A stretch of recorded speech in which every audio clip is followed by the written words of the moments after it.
Vamos bien, vamos en tiempo. ¿Cómo va el tema? Enrique, buenos días. Buenos días, diputado, doctor Héctor. Un placer Con saludar. mucho gusto y aquí Gerardo, buenos días. Bárbara, Igualmente. buenos días. Yolixi, gracias por apoyarnos, Yolixi. Un gusto, diputado. Buenos días. Buenos días, Bárbara. Cordial saludo. ¿Cómo está, diputado? Contento, agradecido y bendecido. ¿Y ustedes? Muy bien, muchas También. gracias. Qué bueno. Hola, Ana, ¿cómo estás? Qué Muy gusto verte bien, otra vez. doctor Héctor. Un gusto igualmente, gracias. Qué Saludos bonita a oficina todos. tienes. Gracias. Disculpen una pregunta. ¿El nombre de Seattle está al derecho o está al revés? Está Está muy bien, se ve bien. adecuado. Perfecto, gracias. Gracias. Un perfecto. gusto. Igualmente.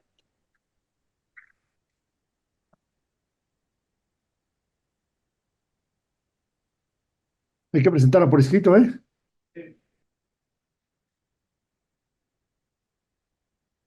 Carlos.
Hola, buenos días a todos. ¿Cómo están? Buenos Muy buen días. día. Muy Buenos bien, días. Lucy, Lucy, buen con mucho día. gusto de Qué saludarte. gusto. Buen Hola, día. diputado. Buenos días. Buenos días, doctores. ¿Cómo están, doctoras? Muy bien, Doctora gracias. Ana, doctor Todo Miguel muy Ángel, bien. doctor Santí, Henry, Gerardo, Alexandra, Pilar, mi equipo acá de CGA. Hola, Juan. Buenos días. Buen día, Lucy. Si les parece, arrancamos 11:05. Ya prácticamente estamos completos, para el acto inaugural. Perfecto. Buenos días, doctora Alexandra.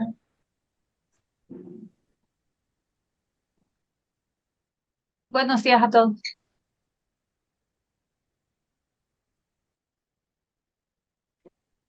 Bueno, antes de iniciar, unas recomendaciones muy rápidas. Primero, bueno, tener los micrófonos silenciados, salvo que vayan a participar, eso por un lado, y tener el encuadre de su cámara. Entiendo que hasta ahorita todas están bien, están de forma horizontal, se ven perfectas.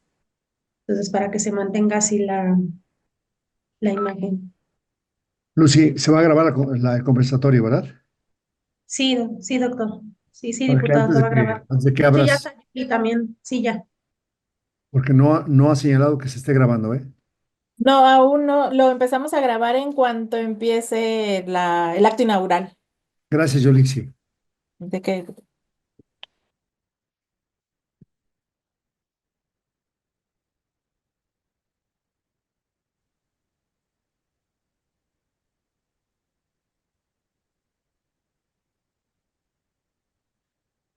¿Esos son tus lentes, Axel? ¿Sí eran los tuyos aquellos? Éramos casi iguales. Ahorita, Sí. más que decía que los míos eran, creo que, ¿qué son estos? Como Ray-Ban o algo así. Los tuyos son Frank, creo. Ajá, son de Ben and Frank, ajá. ¿Son qué? De Ben and Frank. Ben and Frank. Ajá. ¿Es una marca buena, conocida o qué? Sí. Puede ser pues, como de moda. Aquí como entre los chavos, no lo sé. No, Ojalá, compró ahí, ya me lo dijo. muy bien.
Vamos a compartir la cortinilla del conversatorio y con eso Recording in podemos... progress.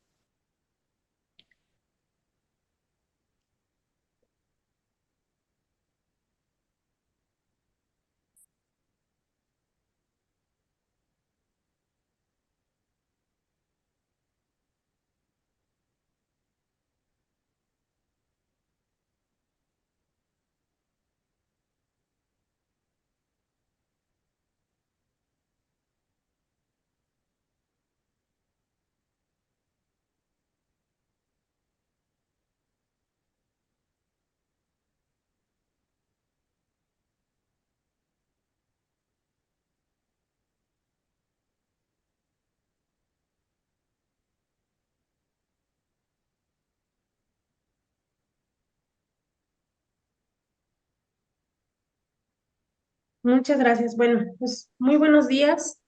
Em, el día de hoy nos encontramos aquí reunidos para realizar el conversatorio sobre miocardiopatías, un problema de salud que atender. Les damos la más cordial bienvenida a este conversatorio virtual que encabeza el diputado federal Héctor Jaime Ramírez Barba, secretario de la Comisión de Salud e integrante de la 66ª legislatura de la Cámara de Diputados. En razón de ello, pues justo me permito darle el uso de la palabra al diputado para que dé un mensaje de bienvenida, no sin antes agradecer su tiempo, el impulso de este tipo de temas y sobre todo el compromiso que pone en cada uno de los temas que le hemos presentado como parte de la organización de la sociedad civil y bueno, pues en conjunto con los especialistas que el día de hoy nos acompañan. Muchísimas gracias.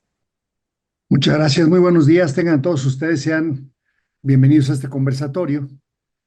Distinguidos colegas y estimados expertos, público que nos recibe a través de las redes sociales, compañeras y compañeros legisladores. La salud es la riqueza real, no las piezas de oro y plata. Decía sabiamente Mahatma Gandhi, como legisladores tenemos la responsabilidad de ser los guardianes de esta riqueza invaluable que es la salud para los más de 136 millones de habitantes de nuestro país. Hoy nos reunimos para abordar un tema de vital importancia, las miocardiopatías. Estas enfermedades del corazón nos recuerdan que, como dijo Hipócrates, la vida es breve, el arte es largo, la ocasión fugaz, el experimento peligroso, el juicio difícil. Por ello es crucial que aprovechemos esta oportunidad para escuchar a quienes han dedicado su vida al estudio y al tratamiento de estas afecciones, los expertos que hoy engalanan este conversatorio. La historia nos ha enseñado la importancia de la colaboración en el avance de la medicina. En 1836, en México, se fundó la Academia Nacional de Medicina, organismo médico de alto prestigio del que soy académico titular en mi especialidad de cirugía general y que se ha dedicado a la investigación y a la difusión del conocimiento médico y humanístico. Hace una centuria, en 1924, un grupo de médicos visionarios además fundó la Asociación Americana del Corazón, conscientes de que unidos podrían lograr más que trabajando en forma aislada. La Sociedad Mexicana de Cardiología se fundó el 27 de mayo de 1935. Fue creada por el insigne maestro, el doctor Ignacio Chávez, y un grupo de colaboradores del pabellón 21 del Hospital General de la Ciudad de México. El doctor Chávez también fundó el Instituto Nacional de Cardiología el 18 de abril de 1944, 80 años hace, concebido como un centro que fuera algo más que un hospital para cardíacos, que incluyera investigación, docencia y atención médica.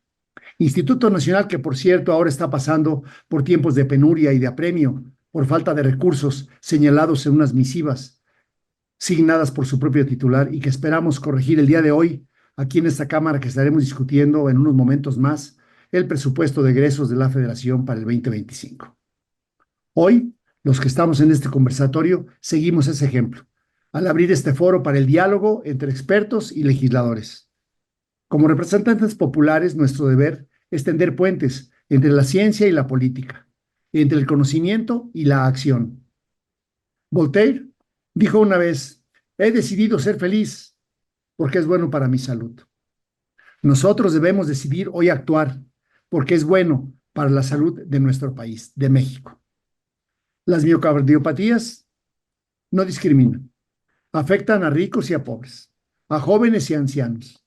Por eso, nuestras decisiones deben estar basadas en la evidencia y guiadas por la compasión. Como dijo el doctor William Osler, la buena medicina clínica siempre será una mezcla de arte y de ciencia. Al abrir este foro, reconocemos que la salud es el punto de encuentro entre el individuo, los profesionales sanitarios y los políticos. Es nuestra responsabilidad asegurar que este encuentro sea fructífero y beneficioso para todos. Escuchemos con atención, preguntemos con curiosidad y actuemos con determinación. Porque, como nos recuerda un antiguo proverbio árabe, quien tiene salud tiene esperanza, y quien tiene esperanza lo tiene todo. Que sea este foro el comienzo del diálogo productivo que iniciamos hace unos días con un foro internacional aquí mismo en la Cámara y que nos puede llevar en corto plazo a unas políticas de salud más efectivas y a una sociedad más saludable. Porque en última instancia, como también lo dijo el famoso Dalai Lama, una mente en calma trae fuerza interior y autoconfianza. Algo muy importante para la buena salud. Ojalá que tengamos la calma de poder definir nuestras prioridades y establecer qué políticas públicas tenemos que empujar desde el Congreso. Gracias a todos por su presencia y participación en este importante foro. Es cuanto, Lucy. Muchas gracias. Muchísimas gracias, diputado, por su tan importante mensaje. Muchísimas gracias por el tiempo y por el espacio. Bueno, a continuación le daré el uso de la palabra justo para dar un mensaje en esta apertura al doctor Henry Pérez. Él es médico especialista en el programa de salud en el adulto y el anciano de Senaprece. Y bueno, él está el día de hoy aquí en representación del doctor Ramiro López Elizalde, subsecretario de Prevención y Promoción de la Salud. Muchísimas gracias, doctor.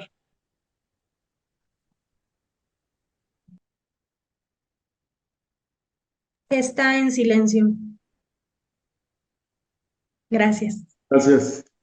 Buen día a todas y a todos. Agradecemos la invitación que se hizo a la Secretaría de Salud, al diputado Héctor Jaime Ramírez, quien facilita esos espacios para la discusión de estos temas tan importantes para la salud pública en México.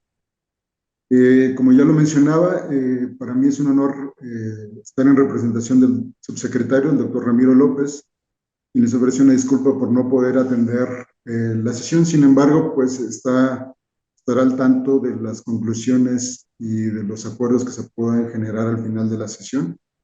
Les envía un saludo y pues agradecer nuevamente a la Cámara de Diputados que retoma estos temas tan importantes, en este caso lo que son las cardiomiopatías como problema de salud pública, este conjunto de enfermedades que tienen una afección importante a la función del corazón y que suma a las principales causas de mortalidad por enfermedad cardiovascular, pues que en el caso de nuestro país se encuentran dentro de los primeros lugares. El día de hoy se analizará con este grupo de expertos los desafíos que tiene el sistema de salud mexicano para la prevención, el diagnóstico temprano y el tratamiento. Y lo más importante consideramos que es que esta identificación oportuna en cualquiera de las etapas lo que debería de visualizar es el mejoramiento de la calidad de vida de las personas que ya viven con estas condiciones. Para ello, pues es importante seguir impulsando estas políticas que se adapten a las necesidades de la población, a las necesidades del país, por lo que estos espacios del diálogo consideramos son una oportunidad muy importante para escuchar las experiencias de los expertos, retomar su conocimiento, su experiencia, y a partir del trabajo que ellos desempeñan día a día en los hospitales e institutos, podamos retomar toda esta información necesaria para seguir impulsando desde la Secretaría y, como ya lo decía el diputado doctor Jaime, pues también desde la parte del financiamiento, que siempre es muy importante para poder abordar todo este tipo de enfermedades y que la implementación de las políticas públicas sea satisfactoria. Sabemos que en nuestro país estas cardiomiopatías impactan en la vida, en la calidad de vida de las personas que las padecen, representan una carga para ellos, para las familias, para la propia sociedad y también para el sistema de salud como una cuestión de gasto importante que tiene que destinarse a su atención.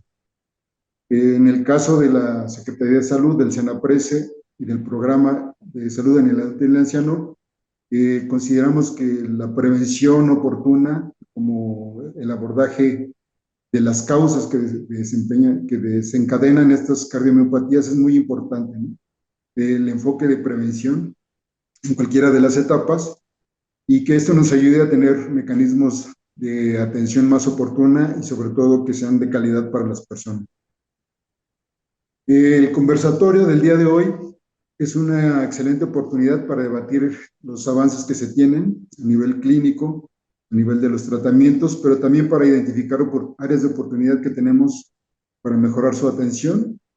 Desde la Secretaría de Salud estamos comprometidos en colaborar estrechamente con todos los sectores involucrados, no solo de las instituciones de salud, sino también como una forma muy importante la participación de la sociedad civil, que afortunadamente nos ayuda a ir marcando como estas o visibilizando estas situaciones que requieren de una atención pronta. Agradecemos a los organizadores del evento, a todos los ponentes que estarán el día de hoy, y con el trabajo conjunto consideramos que podemos ir implementando hacia adelante mejores políticas públicas para el abordaje de las cardiomiopatías. Muchísimas gracias. Que tengan un buen día. Muchísimas gracias, doctor, por su mensaje. Muchas Bueno, gracias. De favor, Henry, nos saludas mucho al subsecretario, le agradeces mucho y tenemos una reunión pendiente para ver en qué podemos apoyar más al doctor Krasinovich y las políticas públicas para este país. Gracias, Henry, a nombre de la Cámara de Diputados. Gracias, doctor.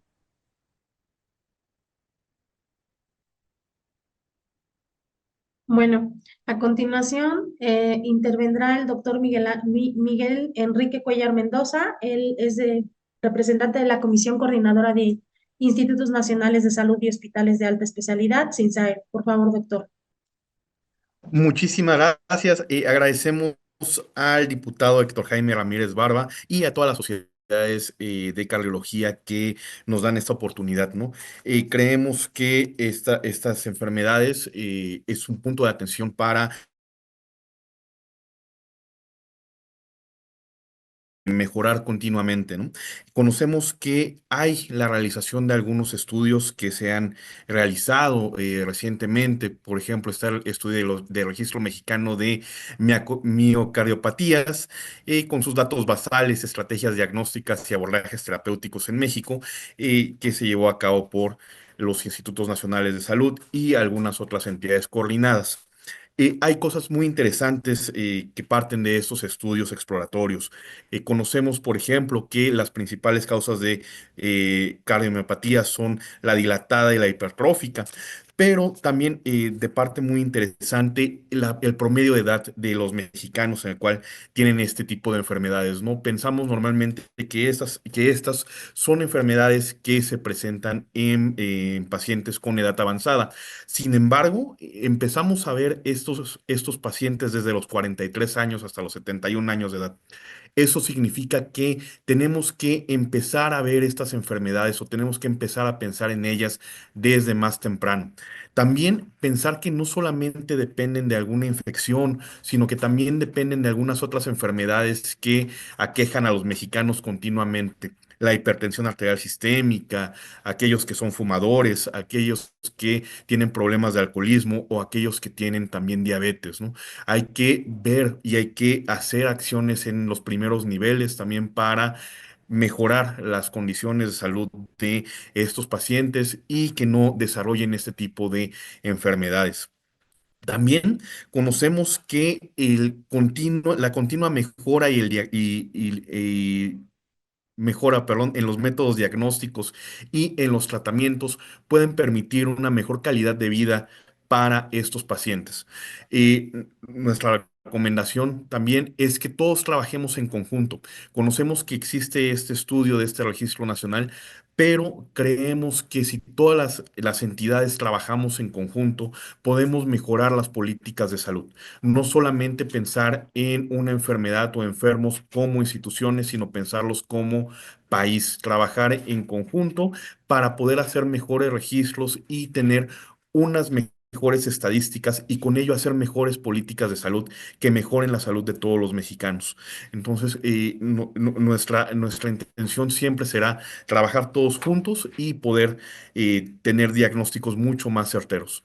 Muchísimas gracias a todos y agradecemos estos esfuerzos para este tipo de enfermedades y estamos al pendiente para cualquier situación. Muchísimas gracias.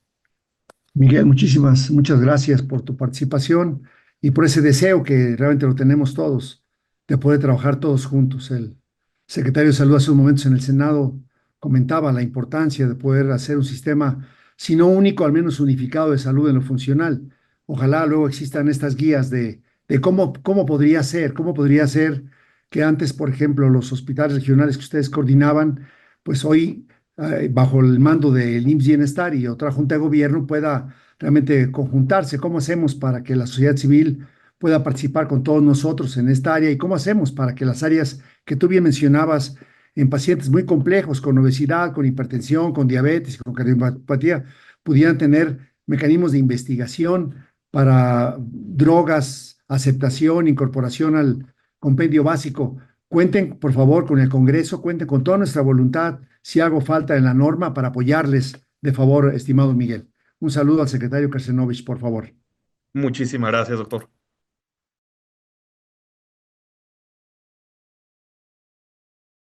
Muchísimas gracias a ambos y bueno, a continuación le daremos el uso de la palabra a la doctora Ana Munera Echeverry. Ella es presidenta electa de la Sociedad Interamericana de Cardiología, SIAC. Bienvenida, doctora. Muchísimas gracias, Lucy. Es un placer estar con todos ustedes y encontrar tantas caras amigas, el doctor Héctor Jaime, el doctor Castillo, Lucy y todos los colegas que están. Primero que todo, enviarles un saludo muy especial de parte de la Sociedad Interamericana de Cardiología y de su presidente actual, que es el doctor Adrián Baranchuk, que no nos puede acompañar. Está también con nosotros el doctor Ricardo López Santi, que es secretario de nuestro BOAC. Es un saludo muy especial. para comentarles, nuestra Sociedad Interamericana de Cardiología justo nació también en el Instituto Ignacio Chávez, fundada por el maestro Ignacio Chávez hace 80 años. Es maravilloso ver esta reunión donde estamos tanto desde la parte médica, Sociedad Interamericana, amigos y colegas de la Sociedad Mexicana de Cardiología, de la ANCAM, Secretaría de Salud, la población civil, para tratar un tema tan relevante como es este. Quiero informarles que en la Sociedad Interamericana de Cardiología tenemos en nuestro canal de YouTube grabadas 2 masterclass. Si desean tener un conocimiento más extenso sobre las miocardiopatías, está grabado en nuestro canal de YouTube, donde se enfoca el diagnóstico, el tratamiento, nuestra problemática. Adicionalmente, nos estará acompañando por parte de la Sociedad Interamericana la doctora María Inés Socialiprandi, la cual se encuentra en Argentina. Ella es la directora de SIAC Academia y es coordinadora del Comité Científico del Congreso de la Sociedad Interamericana. Es directora de investigación cardiovascular y la unidad de insuficiencia cardíaca en el Sanatorio de Güemes, en la Ciudad Autónoma de Buenos Aires, Argentina, y es la directora médica de IDEA Médica. Ella nos va a estar acompañando hablando sobre el tema hacia la construcción de una agenda para la atención integral de la miocardiopatía en México, para el diagnóstico y el tratamiento oportuno. Vemos cómo este es un tema absolutamente relevante, no solamente para México, sino para el continente. Cuenten con la Sociedad Interamericana, con todo el apoyo, y es muy importante, como lo vimos recientemente en nuestro tercer Summit cardiovascular, que justamente lo pudimos realizar en la Cámara de Diputados con el apoyo de muchos de ustedes. Estas estrategias son fundamentales para la salud de nuestro continente, entonces cuenten con el apoyo de la Sociedad Interamericana de Cardiología. Muchísimas gracias. Muchísimas gracias, doctora, por su tan importante mensaje. Sin lugar a dudas, la suma de esfuerzos es algo muy importante. Y bueno, pues ha sido un gusto trabajar con la Sociedad Interamericana de Cardiología, con todas y cada una de las organizaciones que el día de hoy nos acompañan. Y finalmente, justo para cerrar este acto inaugural, le cedería la palabra al maestro Juan Carlos Castillo, socio director de CGA Legal y Asuntos Públicos, para poder después dar inicio con las ponencias. Muchas gracias, Lucy. Con el gusto de saludarlos. Buen día a todos. Para mí es un verdadero honor nuevamente estar con tantas personalidades relacionadas en un tema tan relevante como son las cardiomiopatías en México. Agradecer nuevamente a nuestro anfitrión y convocante, al doctor Héctor Jaime Ramírez Barba, un legislador médico comprometido con estas causas y con todo lo relevante en temas de salud en nuestro país, y el tener la oportunidad de intercambiar ideas con personalidades tanto de México como de países de Latinoamérica, como ya lo hemos hecho recientemente. Resulta una gran oportunidad para poder lograr compromisos ciertos y establecer pasos sobre un tema tan relevante como lo son, pues, las miocardiopatías, que ya se han mencionado y que en general suelen causar insuficiencia cardíaca, que puede ser incapacitante, y ritmos cardíacos anormales. Estas, por supuesto, pueden poner en peligro la vida, y una de las principales consecuencias de esta enfermedad es la muerte prematura, que, como ya lo ha mencionado el doctor Cuellar, se presenta ya en rangos de edad muy corta y requieren de atención inmediata. Impactan, por supuesto, negativamente sobre la calidad de vida de los pacientes, limitando actividades en cuanto a la vida diaria y afectando incluso la salud mental y produciendo una pérdida de productividad en los pacientes en una edad laboral todavía activa, lo que tiene una clara repercusión en el tema de productividad y genera, por supuesto, la necesidad de que los cuidados al paciente sean claramente aumentados. En el ámbito de enfermedades cardiovasculares, resulta imprescindible garantizar la atención integral de las miocardiopatías dentro del sistema de salud mexicano, considerando su alta incidencia en el índice de mortalidad y el impacto que éstas tienen en la calidad de vida de las personas.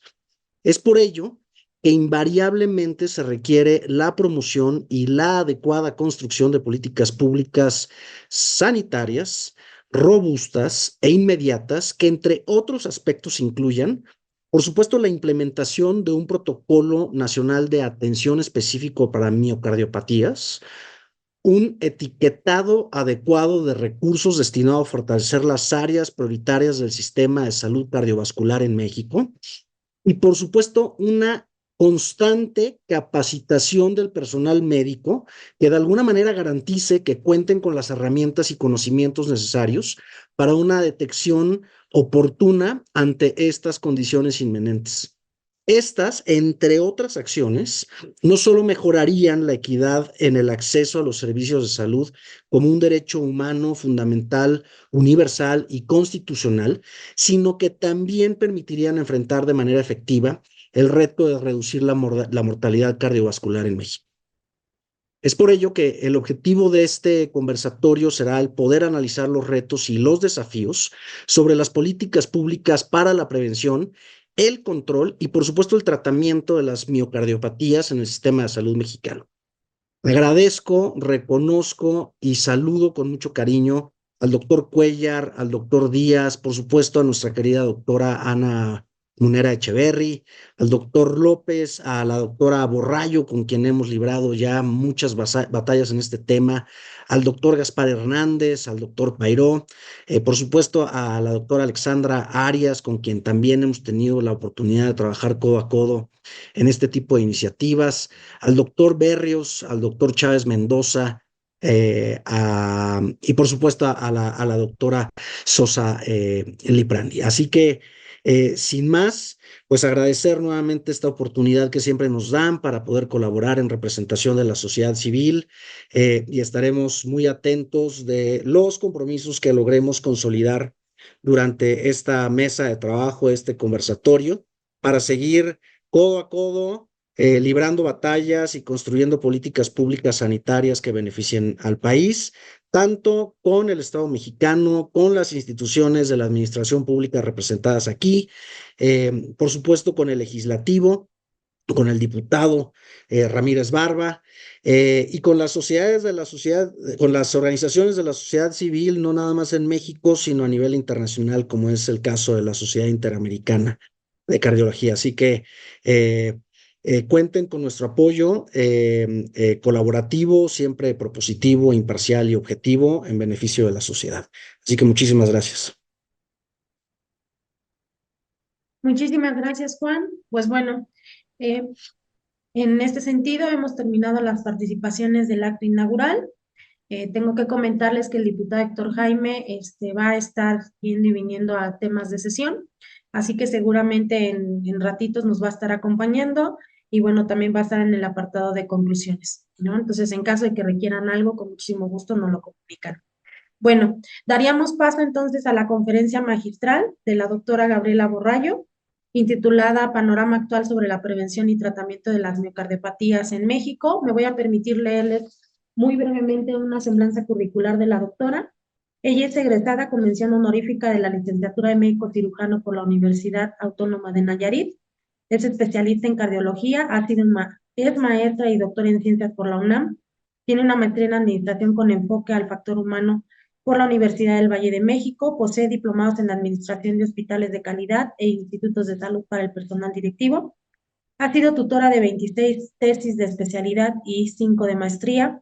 Sin lugar a dudas, ha sido muy activa en la parte de actividad editorial. Fue jefa del servicio de la Unidad de Cuidados Intensivos Cardiovasculares, después directora médica del Hospital de Cardiología del Centro Médico Nacional Siglo XXI y cuenta con una amplia trayectoria al interior del Instituto Mexicano del Seguro Social, resaltando la creación del programa A Todo Corazón, Código Infarto.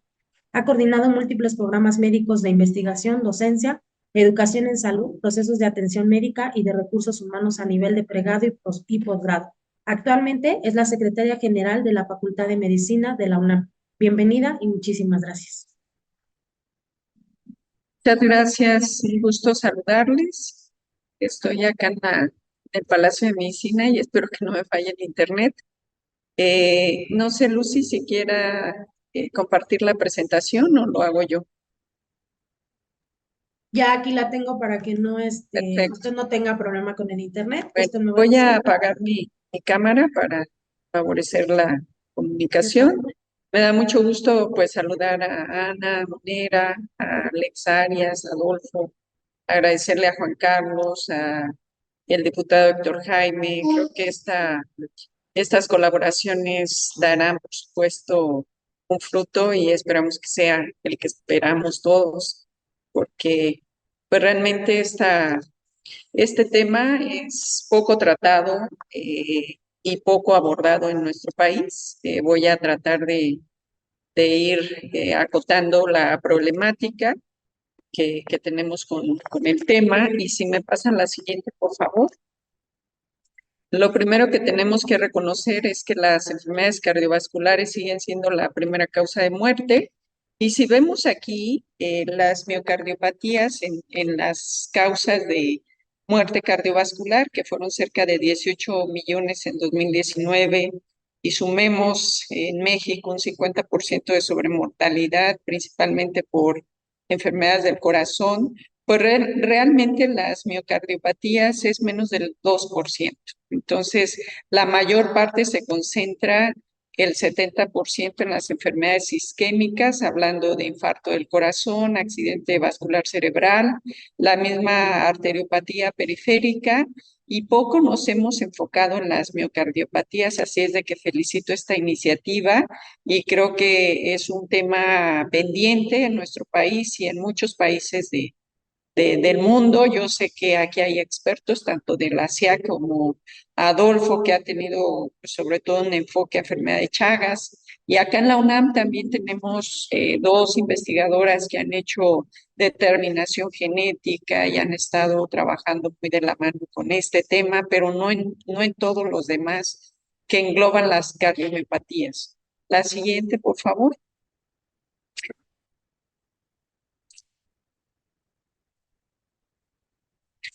Por supuesto que debemos de reconocer cuáles son las primeras causas de muerte. Se engloban obviamente en las enfermedades del corazón. En nuestro país en el año 2022 fueron 200,000 muertes. En el año 2021 fueron 256,000 muertes. Y este año también, aunque ya vemos ese pico descendente del número de muertes, las enfermedades del corazón pues siguen siendo la primera causa en hombres y mujeres, con una diferencia cada vez menor, o sea, casi igualamos hombres y mujeres, una diferencia de 10,000 casos. Entonces es lo que más nos preocupa. Las segundas causas son la diabetes, como en pocos países. Aquí en México, pues es una de las causas más importantes de muerte, probablemente por la clasificación que se hace desde el INEGI. Sabemos que muchos de estos pacientes fallecen justamente por enfermedades cardiovasculares. Y ya la tercera causa son los tumores malignos. La siguiente, por favor. Quisiera resaltar este pico que el INEGI nos representa en nuestro país, un pico en 2020-21 de la sobremortalidad, tanto en tasa como en número de muertes, un incremento importantísimo. La sobremortalidad fue entre 40 y 50%, y poco a poco hemos regresado a la tendencia que veníamos teniendo antes de pandemia en 2019. Aquí en la imagen de abajo vemos las causas cardiovasculares y nuevamente las isquémicas del corazón representan el 75.5%. Seguido de las enfermedades hipertensivas, y si las sumamos, pues ahí ya está casi el 90%, pero hay poco con respecto a las cardiomiopatías. Ahí vemos en tercer lugar las enfermedades de hipertensión pulmonar y finalmente las reumáticas, que afortunadamente pues se erradicaron en nuestro país y en muchos países de América Latina. La siguiente. Y bueno, algo muy importante y sobre todo para algunas de las enfermedades cardiovasculares, pues es nuestro mapa de riesgo. Aquí tenemos una población mexicana de riesgo con altas prevalencias de obesidad, hipertensión y diabetes, y vemos diferentes regiones, diferentes Méxicos, sobre todo esta carga global de la enfermedad se va más hacia la región norte de nuestro país, probablemente por la colindancia con Estados Unidos y también en el Golfo y la península de México. Entonces, en el centro, que es el recuadro que vemos la Ciudad de México y el Estado de México, que también hay puntos que se concentra un poquito más las tasas de prevalencia de obesidad, de hipertensión y diabetes. Y el gran problema es la suma de esto, la suma de 2 o 3 factores de riesgo que nos predisponen a la cardiopatía isquémica, primera causa de muerte en el mundo y en nuestro país. También el evento vascular cerebral también predispone, como ya se ha demostrado científicamente, al propio cáncer y a las enfermedades osteomusculares, que es una de las causas de discapacidad más frecuentes. La siguiente. Cuando revisamos cómo clasifica en nuestro país las miocardiopatías en CIE-10, realmente no hay como tal una entidad así. Hay algunas que están relacionadas, como la cardiopatía isquémica, la cardiomiopatía dilatada, que es una entidad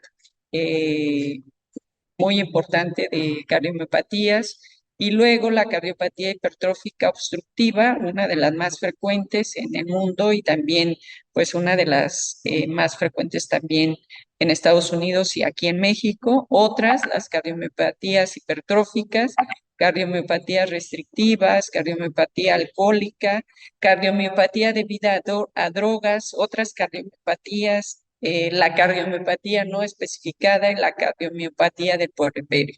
Eso es lo que se reconoce, de manera que se diluye el término y por lo tanto pues no tenemos estadísticas, digamos, confiables de lo que significa la prevalencia de estas miocardiopatías en México, y por lo tanto pues es una área de oportunidad muy importante y celebró nuevamente este foro. La siguiente, por favor.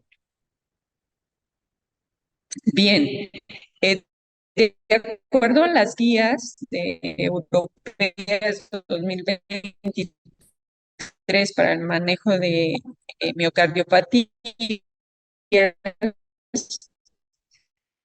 se considera que la cardiomiopatia 0.00 en los niños, ¿verdad? Es menos frecuente y digamos que es la que tiene mayor prevalencia. Posteriormente, la cardiomiopatía dilatada con una prevalencia de 0.032 y que va hasta 0.4, rango muy amplio porque pues depende también del país que se está estudiando y también de los medios de comunicación y datos que se tienen en cada país. Y también es muy variable la incidencia infantil, ahí podemos ver de 0.003, 0.026, en fin, esa es la siguiente. Y luego viene la miocardiopatía no dilatada del ventrículo izquierdo, que no tenemos una prevalencia como tal y es difícil clasificarla.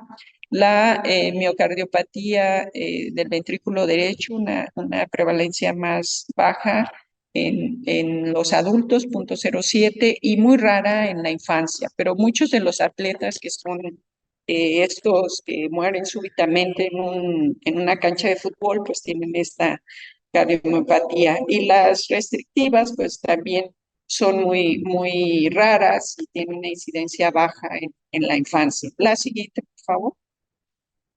En Estados Unidos, donde se tienen un poco de mayor estadísticas, la cardiomiopatía hipertrófica es la más común, una en 500 personas, muchas veces es asintomática y se diagnostica durante una cita médica, un screening que se hace, un check-up, es cuando se identifica la cardiomiopatía hipertrófica. La cardiomiopatía dilatada la encontramos uno en cada 2.500 personas, sobre todo en personas jóvenes de 40 a 60 años. Se identifican sobre todo por arritmias, por eventos trombóticos, y muchos de estos, un 20%, tienen que ver con algún gen determinado por estudios ya más sofisticados. La cardiomiopatía restrictiva es la más baja de todas las cardiomiopatías, entre 2 a 5%, y la del Takotsubo, que muchas de los casos que vemos son mujeres y en la etapa posmenopáusica es la que más afecta. La siguiente, por favor. Bien, las guías europeas nos indican que hay que identificar muchas veces este escenario clínico y la caracterización morfológica y funcional. Como decíamos, muchas veces son hallazgos clínicos incidentales o datos inespecíficos de falla cardíaca, arritmias o que por algún hallazgo electrocardiográfico se puede identificar alguna de las cardiomiopatías, por lo que hay que hacer el protocolo de estudio desde la carga genética, también la identificación de arritmias o enfermedades de la conducción, el identificar las pruebas específicas, que para esto pues no en todos los lugares existen las pruebas genéticas para determinar los genes relacionados, la afectación que se tiene muchas veces a nivel extracardíaco, y aquí hablamos, por ejemplo, de amiloidosis, que muchas veces se identifican otras características extracardíacas antes de identificar los cambios en el laboratorio o bien datos patológicos. La siguiente.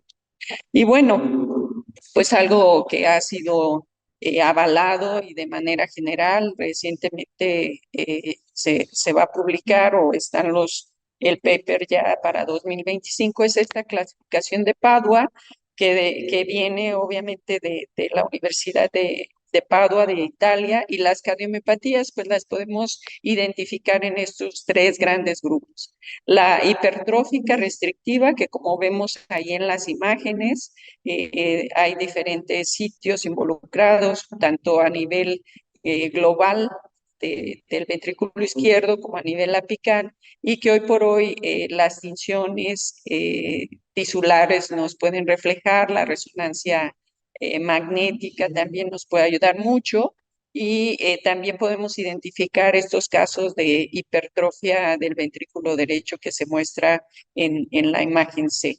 La cardiomiopatía dilatada o hipocinética es aquella pues que vemos ya estos pacientes con daño miocárdico, con fracción de expulsión baja, donde vemos también que en las biopsias tenemos pérdida de los miocitos, y obviamente el eco y también los estudios de resonancia magnética nos ayudan muchísimo. Y finalmente, aquella cardiomiopatía que tiene que ver con cicatrices y también un contexto arritmogénico, pues son los casos que vemos muchas veces con infartos, con zonas del ventrículo izquierdo y derecho que están ya con cierta necrosis y pérdida del tejido, que se puede correlacionar tanto anatómicamente como a nivel tisular. La siguiente, por favor. Y bueno, aquí recordar de que las cardiopatías pues tienen mucho que ver con lo que ocurre en los ventrículos, principalmente en el ventrículo izquierdo. Aquí vemos, por ejemplo, las cicatrices que puede haber posinfarto y la dilatación consecuente por la remodelación que ocurre, ¿no? También la hipertrofia pura del ventrículo izquierdo, tanto a nivel global como focalizada a nivel apical, y también del ventrículo derecho, que muchas veces se comparte esta hipertrofia focalizada hacia la punta, o bien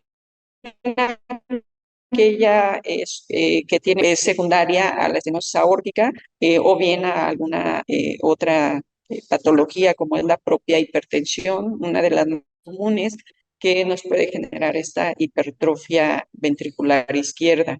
Igualmente, pues la hipertrofia infiltrativa, restrictiva, que nos puede dar este tipo de hipertrofia ventricular. Finalmente, la dilatación ventricular izquierda, que nos condiciona muchos de los síntomas de falla cardíaca, y es la única manera en la que se identifican estos casos, que tienen que ver con una sobrecarga de volumen por dilatación ventricular, o bien también se puede asociar a la insuficiencia mitral y aórtica o a algunas enfermedades congénitas. Entonces, pues aquí están los escenarios que podemos identificar, muchos de ellos asintomáticos y muchos de ellos con un diagnóstico tardío. La siguiente. También se puede coexistir estas Cardiomiopatías con eventos agudos, lo vimos mucho durante la COVID, casos de miocarditis que se comportaban con datos de arritmias, con datos de falla cardíaca y que se pueden traslapar también con estos tipos de cardiomiopatías. Y bueno, esto no está lejos de lo que vemos en la realidad, ¿verdad? Que podemos tener escenarios de miocarditis con cardiomiopatía dilatada, con cardiomiopatía restrictiva o también con la misma cardiopatía hipertrófica. La siguiente, por favor. Aquí están los datos, que muchas veces es lo que tenemos a la mano, más a la mano, que son los datos electrocardiográficos que tienen que ver desde la onda P, por un mellamiento de la onda P, un problema de incremento en la presión de llenado, también un incremento en la presión de llenado del ventrículo izquierdo, que se refleja en la duración y conducción retrasada del QRS, y finalmente pues, en la onda T, que nos refleja una perfusión subendocárdica reducida. Entonces, pues ahí están los datos, es algo que muchas veces no se toma la atención, y un simple electrocardiograma bien realizado, bien analizado, nos puede orientar a que algo está pasando ahí en las cardiomiopatías. Y bueno, hoy por hoy con estos algoritmos que tenemos ya de interpretación, se pudieran también focalizar este tipo de estudios. La siguiente. También nos ayuda Lucy, por favor. Bien, bueno, en el caso de la amiloidosis también podemos ver un electro como este, ¿no? Con pocos datos, incluso por la misma infiltración se puede tener vectores pequeños en B1, B2, B3 en las precordiales, y en realidad estamos viendo este tipo de infiltraciones a nivel del septum. Por lo tanto, pues no solo el electro es importante, hay que hacer pues todo el tipo de estudios necesarios, el eco, la resonancia magnética, para poder dimensionar este tipo de patologías. Entonces, pues primero pensarlas, y segundo, ¿por qué tenemos un electro como este que no tiene pues un infarto, ¿no? Y que tiene en realidad una infiltración de este tipo. La siguiente. Otro es este tipo, la más frecuente, miocardiopatía hipertrófica obstructiva, donde vemos estos vectores grandes en la región del ventrículo izquierdo con sobrecarga sistólica, y además pues, lo podemos corroborar con la resonancia magnética, que hoy pues es más accesible y que nos puede identificar incluso zonas, como vemos en la imagen inferior, de ciertos tejidos de cicatrices que pueden existir también coexistir en este tipo de pacientes. Entonces, una herramienta muy importante es el electro. La siguiente. Lucy, ¿me ayuda? Se pasó algunas. Unas antes, por favor, sí. Bueno, esta es una antes. Este es el otro escenario que quería mostrarles. Una antes, por favor. Bien, esta es la obstructiva apical, que se refleja ahí por una sobrecarga sistólica muy importante en las derivaciones anterolaterales del ventrículo izquierdo, y se corrobora en la resonancia magnética, como vemos en la imagen. La siguiente, por favor. Y bueno, otro punto que iba a cubrir yo en esta charla es cuál es el manejo, cuál es el enfoque de tratamiento para las miocardiopatías. Una más, por favor. Bueno, aquí están los tipos, el fenotipo de cardiomiopatías, tanto las que afectan directamente al ventrículo izquierdo, la dilatación, la infiltrativa y todo lo que hemos visto. ¿Cuál es el abordaje? Principalmente va a ser hacia el manejo de síntomas, el tratamiento farmacológico para la falla cardíaca y en algunos casos extremos, sobre todo en la miocardiopatía dilatada, que puede incluso requerir asistencia circulatoria o bien el trasplante. El hacer el estudio genético en la familia primaria y secundaria es muy importante, que estas pruebas pues están limitadas, están muy, digamos, no están a la mano y es algo que debemos de tener a la mano. También la prevención de las complicaciones, sobre todo si hablamos de cardiopatía isquémica o bien de eventos tromboembólicos que se pueden también enfocarse el manejo y finalmente pues el estilo de vida, ¿no? El estilo de vida saludable en alimentación, ejercicio, evitar el tabaco en el caso de la consejería de embarazo y también todo el enfoque hacia el estilo de vida saludable. Para el tema del manejo específico del fenotipo, pues depende del tipo de cardiomiopatías, ya no voy a insistir mucho en esto, pero sobre todo en algunas patologías hay que dar el manejo de sintomático, pero también el antiarrítmico y en algunos casos, pues algunos desfibriladores que pueden requerir los pacientes. La siguiente, por favor. Algo que quiero insistir es que en los últimos años que estuve en el IMSS, estuvimos trabajando mucho en los protocolos de atención, es este manejo integral. El manejo integral de especialistas para las cardiomiopatías, hablando tanto de la especialidad de cardiología, la especialidad de subespecialidad de insuficiencia cardíaca, de electrofisiología, pero también de otras áreas como puede ser el mismo asesor genético, el equipo multidisciplinario. Otro aspecto muy importante es el apoyo a la familia, ¿no? A los cuidadores, que muchas veces estos pacientes requieren a un cuidador de manera casi permanente. También la salud mental a través de psiquiatría, psicología y también asociaciones de los mismos pacientes, que eso muchas veces ayuda entre pares conocer su situación. Otras especialidades, ya decíamos, genética, patología, medicina interna, nefrología, pediatría, en el caso de los niños, dermatología y otras especialidades que se pueden centrar en el manejo integral de los pacientes. Es muy importante tener equipos multidisciplinarios, tanto para la falla cardíaca, las arritmias, la propia cardiopatía isquémica, es decir, enfocarnos más hacia el manejo integral, creemos que es el camino y afortunadamente vemos que estas propuestas han sido ahora retomadas por la nueva administración aquí en México y esperamos que se replique en los países de América Latina. La siguiente. Bueno, ¿qué podemos concluir con este tema? Que las enfermedades cardiovasculares pues, son la primera causa de muerte en el mundo y en México, que las miocardiopatías pueden ser asintomáticas, se identifican muchas veces como un hallazgo y cuando las detectamos ya están en etapa avanzada.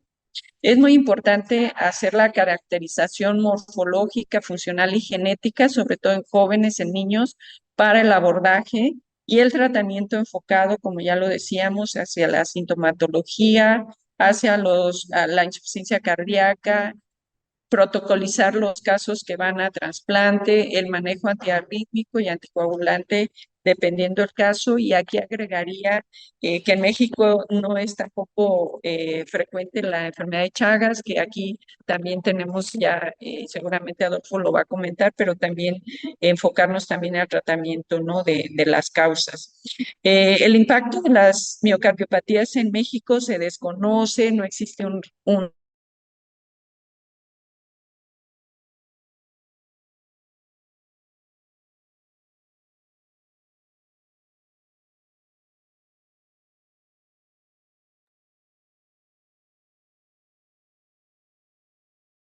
A ver, esperamos que la doctora pueda regresar enseguida.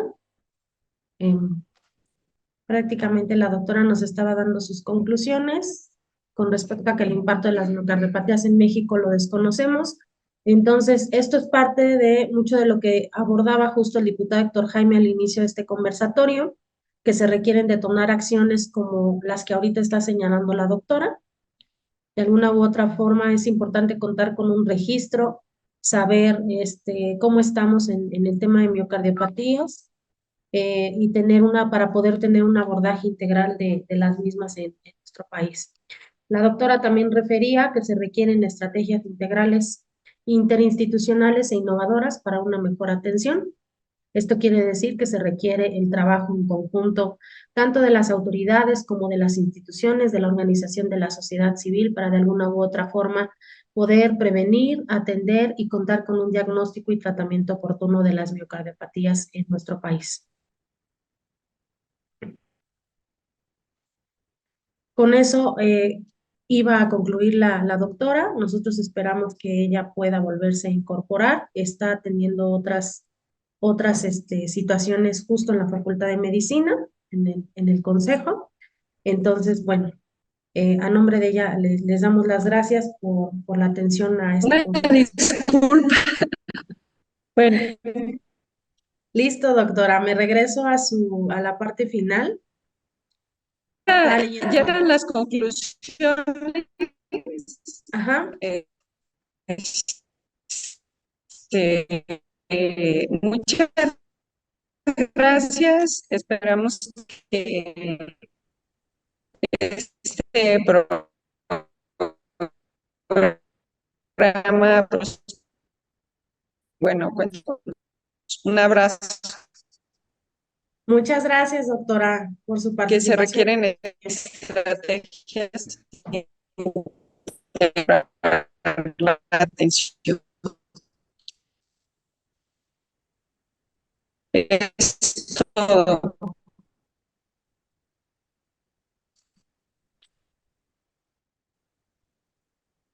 Muchísimas gracias, doctora, por su participación. Bueno, a continuación tenemos el panel intitulado. Nos vemos pronto.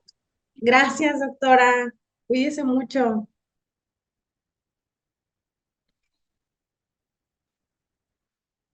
Bueno, vamos a dar el paso con el panel de tipologías de las miocardiopatías, que va a estar a cargo del doctor Enrique Berríos Bárcena, especialista en cardiología y en representación del doctor Jorge Gaspar Hernández del Instituto Nacional de Cardiología Ignacio Chávez, y el doctor Gerardo Pairo Ramírez, cardiólogo del Instituto Nacional de Ciencias y Nutrición Salvador Subirán. Voy a leer brevemente las semblanzas curriculares de ambos.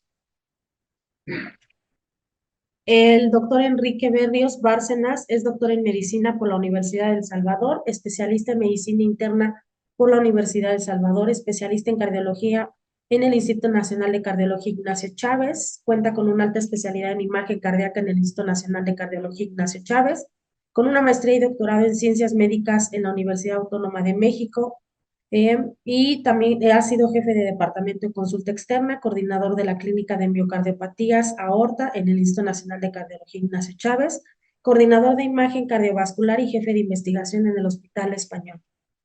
El doctor Gerardo Pairo Ramírez ha realizado estudios profesionales como médico cirujano en la Facultad de Medicina de la Universidad Nacional Autónoma de México. Cuenta con una especialidad en medicina interna en el Instituto Nacional de Ciencias Médicas y Nutrición Salvador Subirán. Ha continuado sus estudios de especialidad en cardiología en el Instituto Nacional de Cardiología Ignacio Chávez y además de ello ha completado estudios de subespecialidad en cardiología intervencionista en el Hospital Medoc y en la Clínica de Insuficiencia Cardíaca y Trasplante. Bienvenidos a los dos y escuchamos sus ponencias, por favor. Muchas gracias, Lucy. Comparto presentación.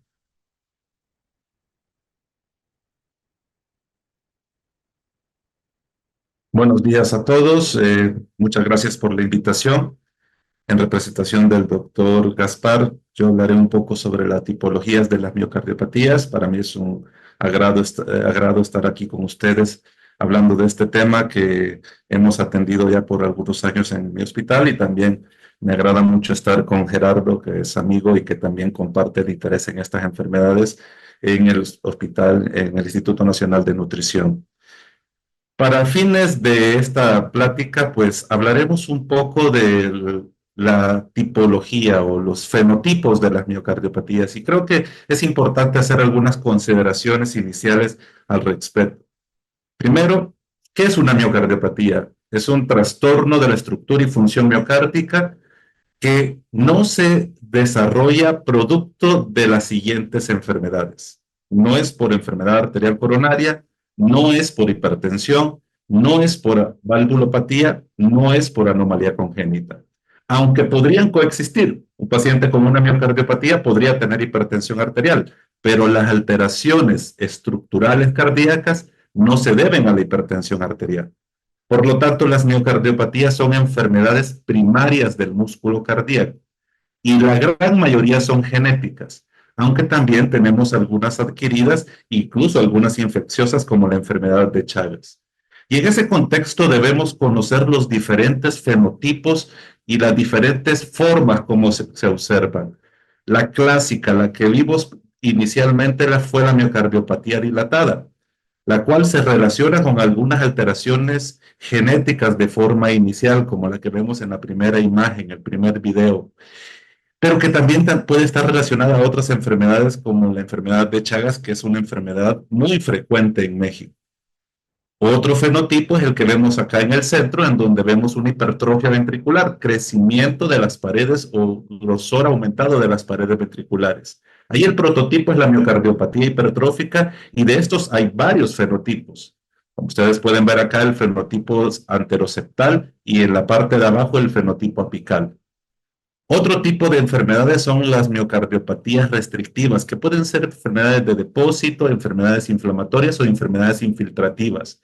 Y ahí tenemos un número de enfermedades raras que aisladamente son de baja prevalencia, pero que en conjunto comparten características en cuanto a los problemas de salud que estos pacientes presentan. Entre ellas tenemos la enfermedad de Fabry, que puede tener una aparición temprana en la infancia o una aparición tardía en la adultez. Las miocardiopatías restrictivas tipo amiloidosis, de las cuales tenemos la amiloidosis de cadenas ligeras y la amiloidosis transtiretina. Otras enfermedades infiltrativas como la sarcoidosis. Y finalmente un fenotipo que también no debemos olvidar por su alto riesgo de muerte súbita, que es la miocardiopatía ritmogénica del ventrículo derecho. En este contexto, la Sociedad Europea de Cardiología el año pasado nos otorgó la clasificación de fenotipos de las miocardiopatías. Y ellos nos indican que las debemos clasificar en 5 subtipos.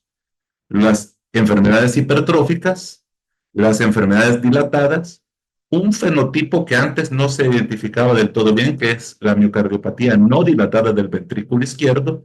Son aquellos casos donde hay disfunción. El corazón no se contrae de forma adecuada, pero todavía no hay dilatación. La miocardiopatía ritmogénica, que es el 4º fenotipo, y la miocardiopatía restrictiva. De estos fenotipos tenemos algunas tendencias o algunas prevalencias a nivel mundial. Sabemos que la miocardiopatía hipertrófica ronda entre el 0.2 a 0.5%, dependiendo de la fuente que utilicemos para obtener la prevalencia real. Pero el valor más aceptado, que proviene de estudios ecocardiográficos, es del 0.2%.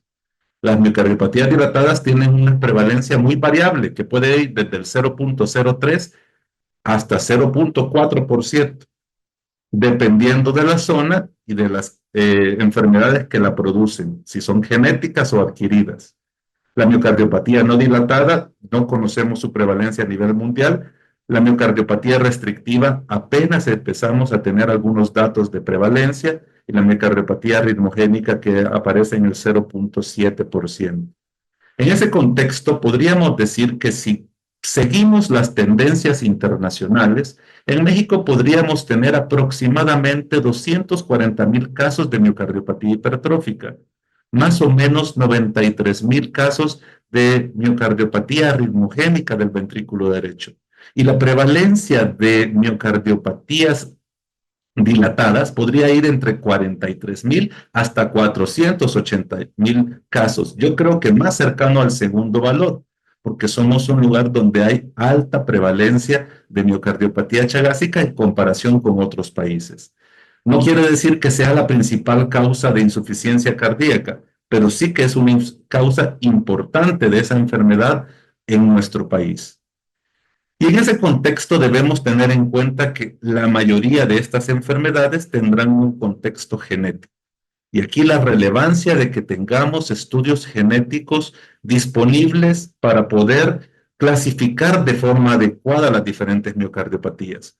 Porque cuando ya estamos en el día a día, cuando ya estamos viendo los pacientes, existen casos en donde es difícil catalogarlo en uno u otro fenotipo, a menos que tengas un estudio genético. Ustedes pueden ver en esta diapositiva una imagen de las guías europeas de miocardiopatía en donde se mencionan todas estas alteraciones genéticas y como ustedes pueden ver, en la mayoría podemos encontrar alteraciones genéticas identificables. Y estas mismas guías recomiendan que todo paciente con una miocardiopatía que entra a este grupo de enfermedad debe tener un estudio genético. Podríamos preguntarnos, ¿qué pasa con una enfermedad de Chagas? ¿Debería tener un estudio genético? Pues inicialmente podríamos pensar que no, pero es debatible, porque también se han encontrado que los pacientes con miocardiopatía chagásica podrían tener una predisposición genética y que eso explique por qué solo el 30% evolucionan a una forma dilatada de las cavidades cardíacas y otro 70% no, a pesar de ser seropositivos o de tener la presencia del parásito en sangre. ¿Cuál es nuestra realidad? Este año publicamos el registro de miocardiopatías. Lo coordinamos junto con un grupo de médicos que atendemos esa enfermedad y en este incluimos más de 1000 casos, que es el dato mucho más grande con el que cuenta México y uno de los más grandes en Latinoamérica, ya que no tenemos muchos datos epidemiológicos latinoamericanos. En este estudio incluimos 490 casos de miocardiopatía hipertrófica, 494 casos de miocardiopatía dilatada, 35 casos de miocardiopatía restrictiva, y observen cómo la prevalencia de esta enfermedad afecta a sujetos que rondan los 50, 55 años. ¿Eso hablará de un diagnóstico tardío? Muy probablemente sí, porque si hablamos de miocardiopatías hipertróficas, muchas de esas pues son enfermedades genéticas que pudieron presentar manifestaciones clínicas desde etapas mucho más tempranas de edad. Afecta aproximadamente de una forma proporcional hombres y mujeres, aunque existen diferencias en algunas miocardiopatías. Y algo que debemos de notar de nuestro registro de miocardiopatías es que nos desnuda en el hecho de que tenemos un pobre acceso a estudios genéticos. Menos del 5% de los casos de nuestros pacientes tienen un estudio genético. Y además de eso, de este grupo pequeño de sujetos, pocos tuvieron un estudio de cascada genética. Es decir, el estudio a los familiares para encontrar casos tempranos se realizó en pocas ocasiones. ¿Esto es por desconocimiento de los médicos? Muy probablemente no. Muy probablemente se deba a un inadecuado acceso a este tipo de pruebas o este tipo de estudios en nuestro medio. ¿Y qué repercusión tiene esto? Que los diagnósticos podrían ser tardíos, que los diagnósticos podrían ser erróneos y que eso nos lleve a mal pronóstico del paciente. No ahondaré mucho en el pronóstico de algunas enfermedades, ya que Gerardo hablará de eso, pero observen, por ejemplo, en esta enfermedad. Fabry, si no tiene un tratamiento, presenta una supervivencia 20 años menor que los pacientes que presentan un diagnóstico y un tratamiento apropiado.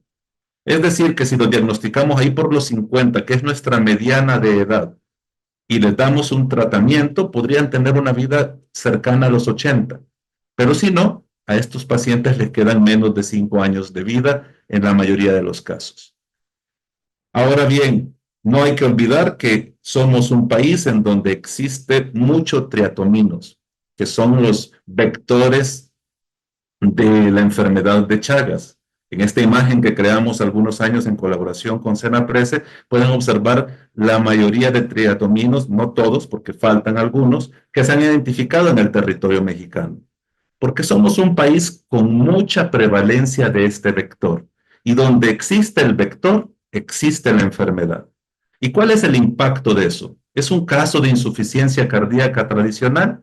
La respuesta es no. Es una enfermedad que tiene el doble de mortalidad comparado con otros casos de insuficiencia cardíaca.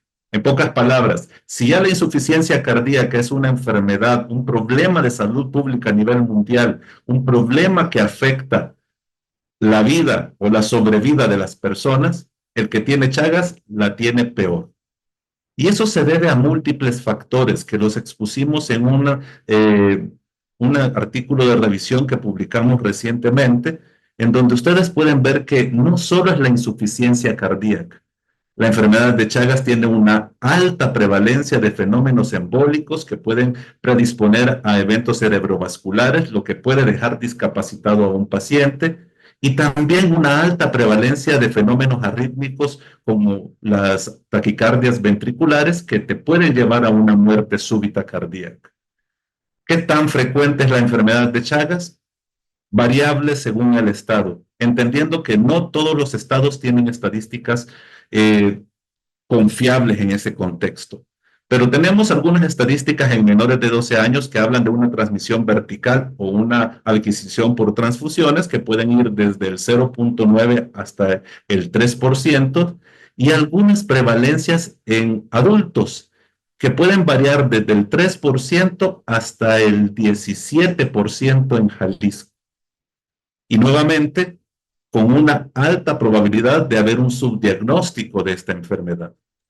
Concluyo con los siguientes mensajes. Definitivamente las miocardiopatías son un problema de salud pública y un problema que constituye un grupo heterogéneo de trastornos, que la mayoría son genéticos, pero algunos adquiridos, y que en conjunto afectan a un grupo importante de mexicanos. El abordar estas enfermedades amerita grupos especializados, personas que estén al tanto de estas enfermedades, que estén con algún entrenamiento de estas enfermedades. Y el diagnóstico adecuado y tipificación se relaciona con el pronóstico del paciente. El no diagnóstico posiblemente sea el peor factor que tendrá que ver con la mortalidad de estos pacientes. Muchas gracias por su atención. Muchísimas gracias, doctor Enrique. Bueno, pues a continuación le damos la palabra al doctor Gerardo, por favor. Muchísimas gracias a todos por la invitación, al diputado doctor Jaime por pues permitirme estar en este foro. Yo ayer platicaba con Enrique sobre cómo dividir un poco el alcance, digamos, que podríamos hablar sobre miocardiopatías en cuanto a pronóstico y tipificación. Yo creo que dejó perfectamente claro, Enrique, qué es lo que se tiene que saber a ciencia cierta en esta nueva reclasificación de las miocardiopatías. Lo que hice fue centrarme un poco en lo que nosotros vemos aquí en el instituto de las dos patologías más frecuentes, esto es amiloidosis y miocardiopatía hipertrófica, particularmente la septal asimétrica. Sé que Adolfo adelante va a hablar un poco más de tratamiento, pero quise darles algunos datos para que vean lo importante que es contar con todo lo que se pueda contar en este tipo de patologías. Entonces, listo. Este es un corazón con una miocardiopatía hipertrófica septal asimétrica de un paciente que evidentemente falleció por esta enfermedad, víctima de una arritmia fatal. Y lo grave y lo importante de presentar una imagen como esto es que finalmente la obstrucción que tiene este corazón a la salida o la expulsión de sangre es lo que se relaciona con eventos terminales. Entonces, ya hablaron de lo que son estas miocardiopatías. En particular para nosotros, estos son los datos más interesantes.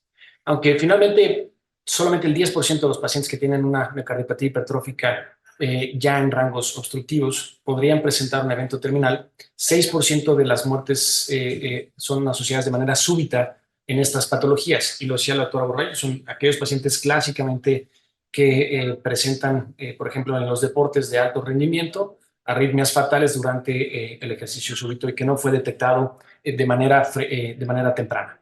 Lo interesante de esto es que 40% de los pacientes que tengan una miocardiopatía hipertrófica terminarán desarrollando insuficiencia cardíaca y que alrededor del 20% de ellos terminarán desarrollando una arritmia que empeora el pronóstico y que quizás se pudiera relacionar con un evento vascular cerebral que, si bien no termina con la vida del paciente, pues sí limita muchísimo sus actividades cotidianas.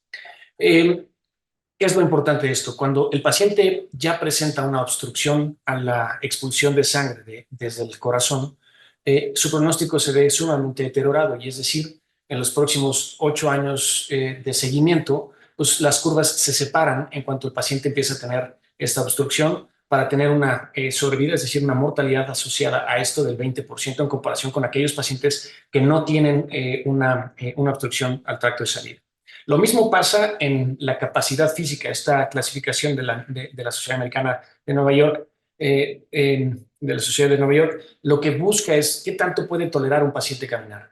Y mientras más es la repercusión de esta enfermedad, el paciente tiene una peor clase funcional, es decir, tolera menos hacer esfuerzo y sobre todo en aquellos que ya tienen obstrucción en reposo, la capacidad física se reduce muchísimo y esto tiene que ver con calidad de vida.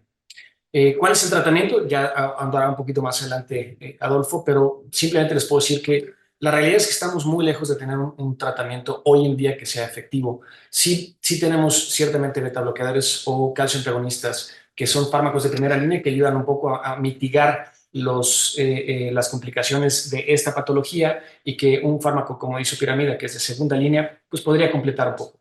Sin embargo, lo que hoy es de mencionarse es este medicamento que se llama Mavacamten, que les daré yo algunos datos de dónde sale el gran beneficio de poder tenerlo disponible. Hoy no lo tenemos disponible en México, no ha sido autorizado aún por las autoridades para poder ser prescrito por nosotros en aquellos pacientes que tengan esta enfermedad con los resultados que adelante les mencionaremos. Hay un par de terapias, una de ellas la miectomía septal, que es básicamente quitarle un pedazo de músculo a ese corazón para disminuir la repercusión que tiene la obstrucción a la expulsión de sangre. Algo que es relativamente similar a esta miectomía es la ablación que hacemos a través de cateterismo, es decir, inyectamos alcohol en esa arteria que nutre al músculo en ese segmento para provocar un infarto controlado y que reduzca el tamaño de ese músculo a nivel septal. La mortalidad entre estos pacientes pues, es sumamente distinta, es decir, cuál es la mortalidad que uno esperaría en línea punteada, cuál es la mortalidad que tienen los pacientes que tengan una obstrucción al tracto de salida, pero que son operados mediante una miectomía, versus aquellos que no se operan. O sea, hay una diferencia muy importante en el sentido de mortalidad entre estos dos grupos de pacientes. ¿Qué es a donde tendríamos que llegar? Esto es desde que se describieron esta patología hace más de 60 años, pues lo que sabemos es que la mortalidad por año rondaba entre el 5 y el 6%.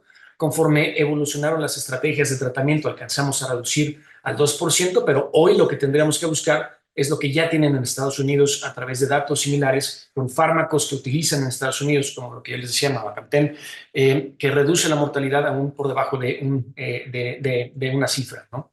0.5% por año, eso es lo que deberíamos estar apuntando nosotros en mortalidad en estos pacientes. Este es básicamente el estudio que demostró que el fármaco es efectivo en el sentido de mejorar clase funcional al disminuir también los gradientes o la diferencia de presión dentro del corazón versus a la salida o a la expulsión, y lo que mejoran estas barras moradas después de 30 semanas quiere decir que un 50% de los pacientes mejoraron su capacidad física para hacer actividades desde cotidianas hasta hacer un poco más de esfuerzo y no tener agitación o falta de aire cuando lo hacen.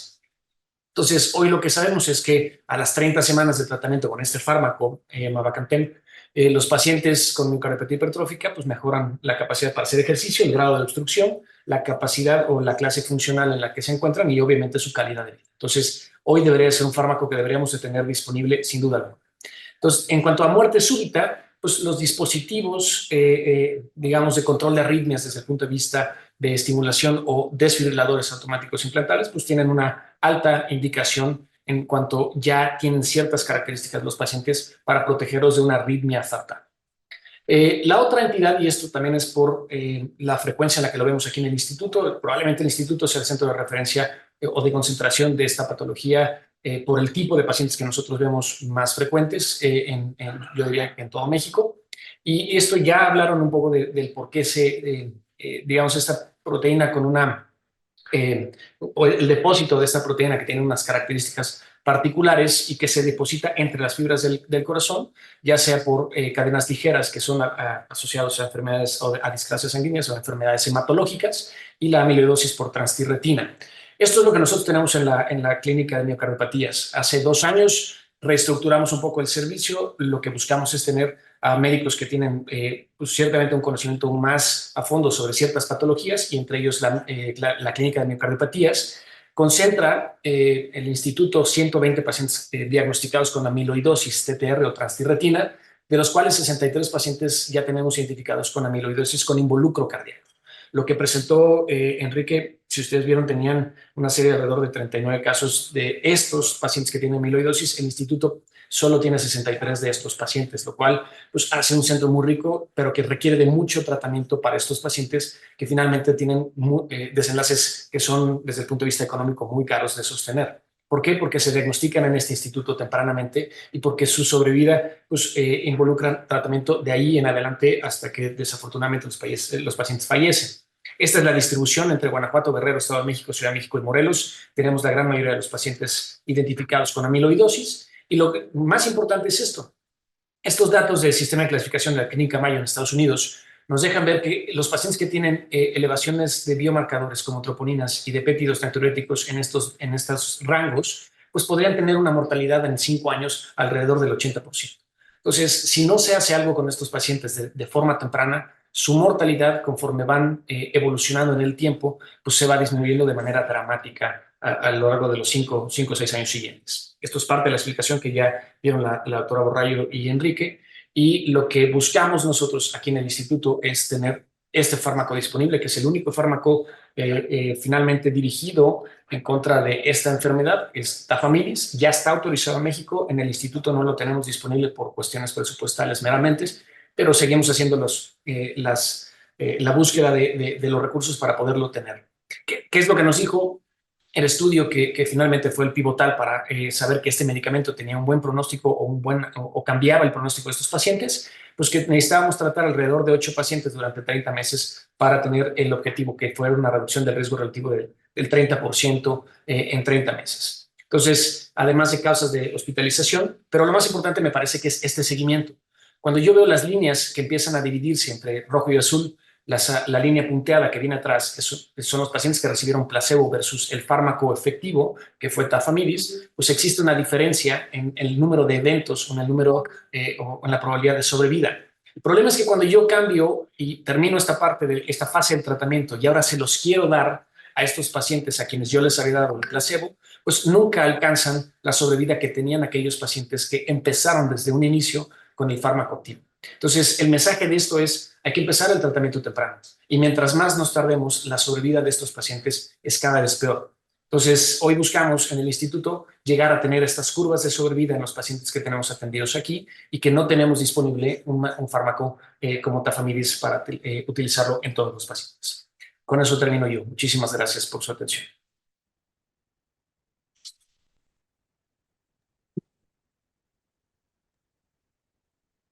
Muchas gracias por la generosa presentación. Estamos viendo claramente con medicamentos de innovación.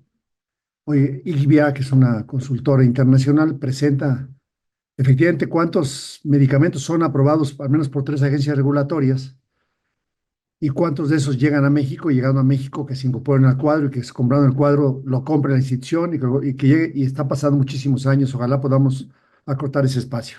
Muchas gracias.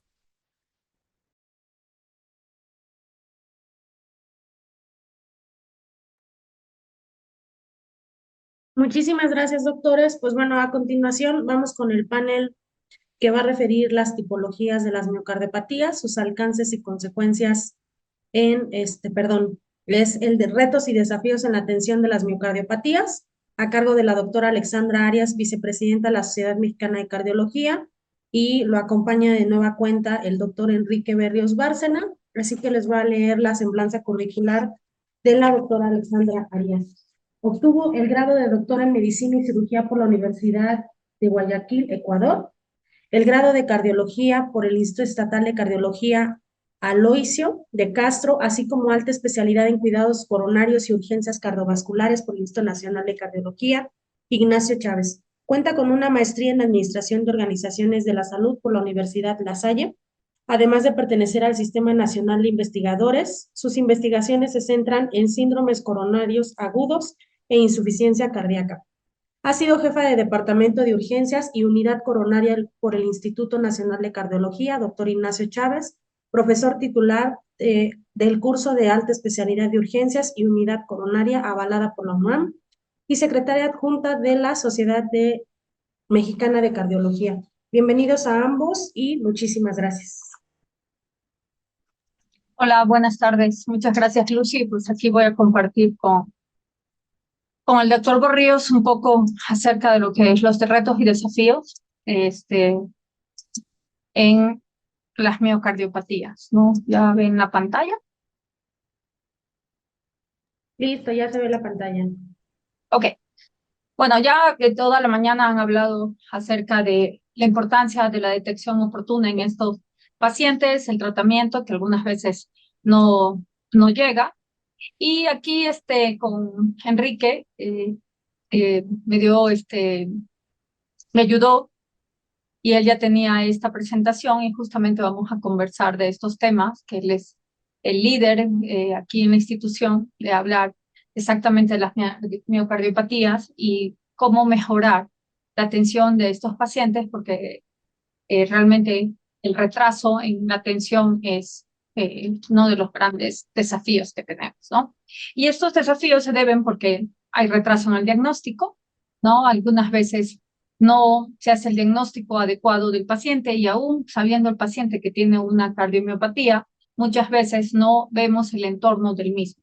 No vamos a hacer estudios genéticos, ya lo comentó Gabriela, tanto a sus hermanos como a su descendencia, ¿no? Y otro problema que también se habló, por ejemplo, Pairó, de las moléculas que existen y el retraso que existe en la aprobación y la oportunidad que tienen los pacientes para adquirir estas moléculas, pues hace que no tengamos un acceso equitativo en cuanto a los tratamientos y las oportunidades, tanto de otros tipos de tratamientos como dispositivos y en algunos casos trasplante cardíaco. Y esto se debe también a que no hay un adecuado soporte y coordinación entre todas las pacientes, tanto en el paciente como en los médicos o en la red de atención que tenemos para el manejo adecuado de los pacientes con cardiomiopatías. Entonces aquí ustedes pueden ver cómo este grupo de patologías que posiblemente puedes decir que es un grupo pequeño y por eso tal vez no es lo mismo que un infarto del miocardio o un infarto cerebral o la diabetes o la hipertensión, pero son enfermedades que requieren atención y son enfermedades que efectivamente necesitan tratamientos especializados que pueden cambiar el pronóstico, el estilo de vida, la calidad de vida y regresar a los pacientes inclusive a ser productivos. Y es por eso que hablando de esta patología debe haber conciencia tanto en la población, en los médicos y por qué no también ahora, gracias a la invitación del diputado Héctor Jaime, conciencia entre los colaboradores del sistema legislativo que nos pueden ayudar a cambiar decisiones, acelerar, como habíamos visto en el otro simposio de SIAC acerca de la salud, de mejorar cómo podemos tener acceso, que estos pacientes tengan mejor acceso, de acelerar la aprobación de los medicamentos y de que estén en los sistemas de salud para impactar directamente en lo que decía, ¿no? Impactar directamente en costos, en que posiblemente los pacientes no se incapaciten, que como no vemos ese problema y un paciente con incapacidad le cuesta mucho al sistema de salud. Entonces, la importancia de poder hacer visibles estas patologías, que estas patologías se detecten, que estas patologías reciban el tratamiento adecuado y por supuesto que con esto podamos impactar directamente en costeo en el sistema de salud. Hay un retraso en el diagnóstico, esto es en esta diapositiva, vemos claramente que hay un retraso de alrededor de entre 2 a 6 o 8 años en el diagnóstico de estos, porque los pacientes tienen síntomas, no se les hace un eco, no llegan con los médicos especializados o los médicos que están conscientes de que puede existir otra patología, no existen sistemas de referencias adecuadas hacia los centros de alta complejidad que puedan hacer los diagnósticos, no existen diagnósticos genéticos y todo esto hace que en patologías menos conocidas, como es la enfermedad de Fabry, pues puede haber un retraso inclusive de 15 años. Y esto lleva directamente a incremento de la mortalidad en ese grupo de pacientes, ¿no?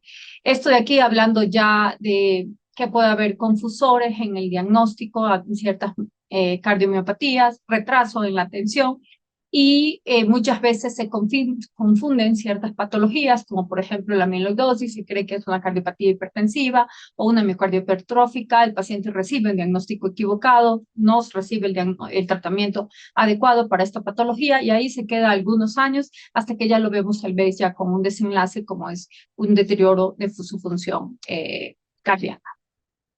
Y es por eso la importancia de referencia adecuada, a hacer estudios para estos grupos de pacientes que tienen amiloidosis y también una vez que se tengan los diagnósticos de acuerdo a los fenotipos, pues hacer los tratamientos adecuados para esta patología.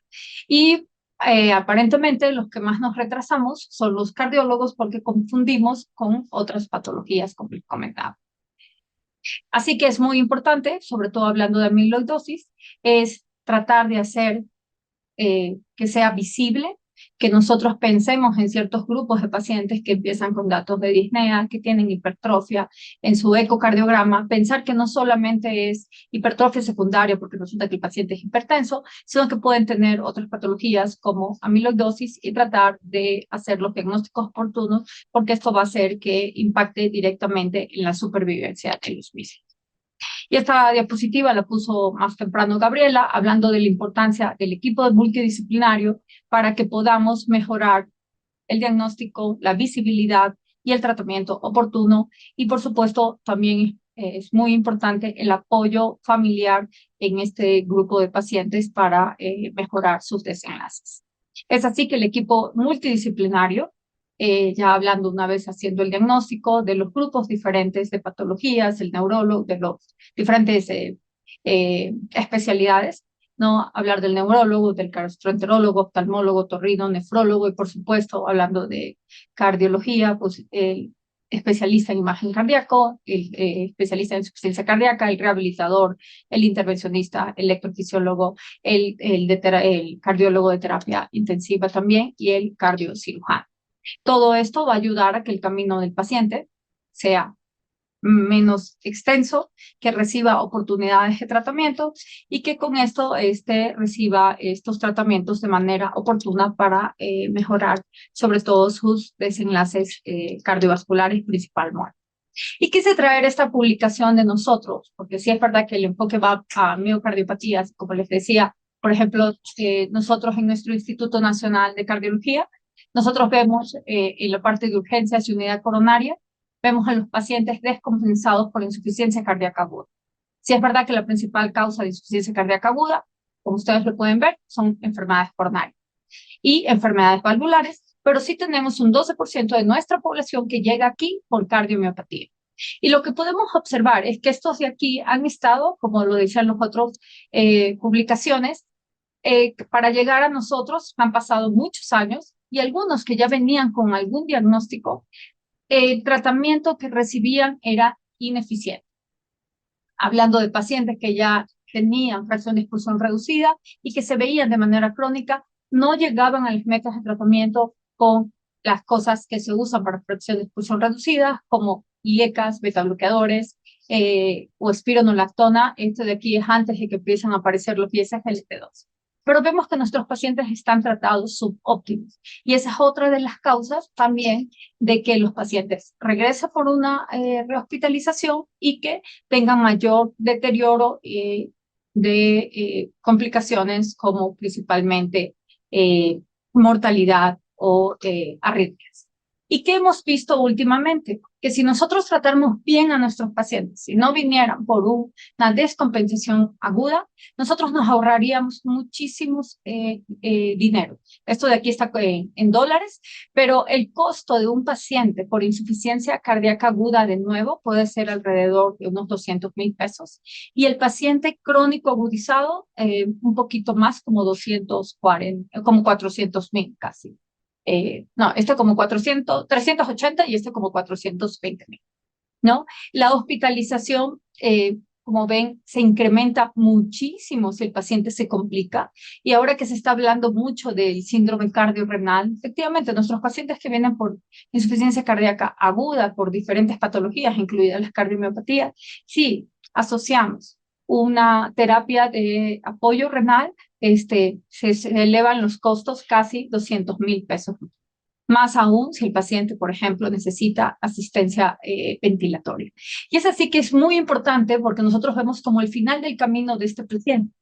Y por eso es importante tratar de hacer un diagnóstico temprano, dar tratamientos oportunos y de esta manera evitar, no debo decir que no todos van a terminar no hospitalizados, pero sí un gran porcentaje de ellos que pudiéramos detectarlos y tratarlos adecuadamente en las primeras etapas de su enfermedad, posiblemente no vengan a ingresarse y no tengamos estos incrementos de costos en el sistema de salud. Con esto terminaría y agradezco su atención.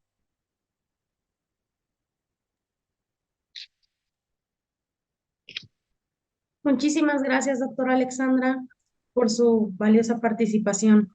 Bueno, pues a continuación y justo compartiendo este mismo panel, le doy la palabra al doctor Enrique Berrios. Muchísimas gracias. Muchas gracias y nuevamente es un agrado estar aquí con todos ustedes, principalmente con la doctora Arias, donde compartimos hospital de trabajo. Y yo continuaré un poco sobre estos retos y desafíos que tienen que ver con la atención de las miocardiopatías. Nuevamente, hay que tener en cuenta que el problema de las miocardiopatías puede tener la primera dificultad en cuanto a la visibilidad por constituirse una enfermedad de poca prevalencia. Y eso simple y sencillamente tiene que ver con un bajo registro de estas enfermedades. Porque si vemos en esta diapositiva son las expectativas de insuficiencia cardíaca para los próximos años, publicado este año, y se ve cómo definitivamente los casos de insuficiencia cardíaca cada vez van en mayor proporción. Tienen un incremento constante y que muy probablemente habrá un incremento notorio para el 2030. Y esto tiene que ver con todas estas enfermedades. Ya se ha mencionado que muchas de estas patologías podrían estar relacionadas con estas miocardiopatías. Pueden ver ustedes en esta gráfica cómo hasta el 12% de la falla cardíaca con fracción preservada y hasta el 10% de aquellos pacientes con fracción reducida pueden deberse a este tipo de enfermedades. Y el incremento de enfermedades como la amiloidosis ha ido también en aumento. Por lo tanto, muchos de estos casos de insuficiencia cardíaca realmente se relacionarán a estas miocardiopatías, tanto la amiloidosis como otras enfermedades. Es por eso que el primer desafío que debemos tener en cuenta en este contexto que posiblemente tenga que ver con epidemiología y una baja prevalencia sea algo no del todo real y que necesitamos datos locales que puedan magnificar el problema de una forma más efectiva para que conozcamos realmente cuáles son las necesidades de salud de estos pacientes. Hace algunos años, un grupo de médicos fuimos invitados a formar parte de esta comunidad en donde buscamos esos retos y oportunidades en el tratamiento de enfermedades raras. Ya la doctora Arias mencionó un poco al respecto. Y esto es principalmente desde la visión de los pacientes, aunque habían administradores de servicios de salud, principalmente de Europa, en este consenso. Y se observa cómo el retraso en el diagnóstico y un tratamiento inadecuado es un problema importante para estos pacientes, pero que también este acceso inequitativo o acceso desigual que tienen este grupo de sujetos es un problema muy importante. ¿Y por qué es un acceso desigual? Porque parece ser que para otras enfermedades, para otras patologías, el acceso tiende a ser un poco más sencillo, que estos sujetos tienen muchos más problemas para acceder a los tratamientos. Y eso es lamentable porque el pronóstico de estos pacientes es muy malo. Cuando no tienen un diagnóstico oportuno y cuando no tienen tratamiento, las miocardiopatías tendrán un desenlace fatal aproximadamente a los 5 años, más o menos dependiendo de la entidad. Pero si estamos hablando que afecta a sujetos que van entre 50 y 70 años, esto genera muchas discapacidades y además de eso muchos problemas sociales, ya que la fuente principal de sustento de estas familias es la que se ve afectada con hospitalizaciones y con una muerte prematura.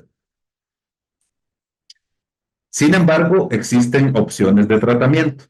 Opciones de tratamiento que, como en el caso de la amiloidosis, como en otras enfermedades, han llevado a los sujetos a una expectativa de vida casi normal. ¿Por qué digo casi normal? Los tratamientos han ido avanzando. El primero que tuvimos fue Tafamidis, el cual ya está aprobado en México. Después de eso viene Acoramidis. Recientemente es Vutrisiran. Y vemos cómo cada vez los tratamientos van avanzando de forma progresiva, llevando a los sujetos a una mortalidad casi esperada para la edad.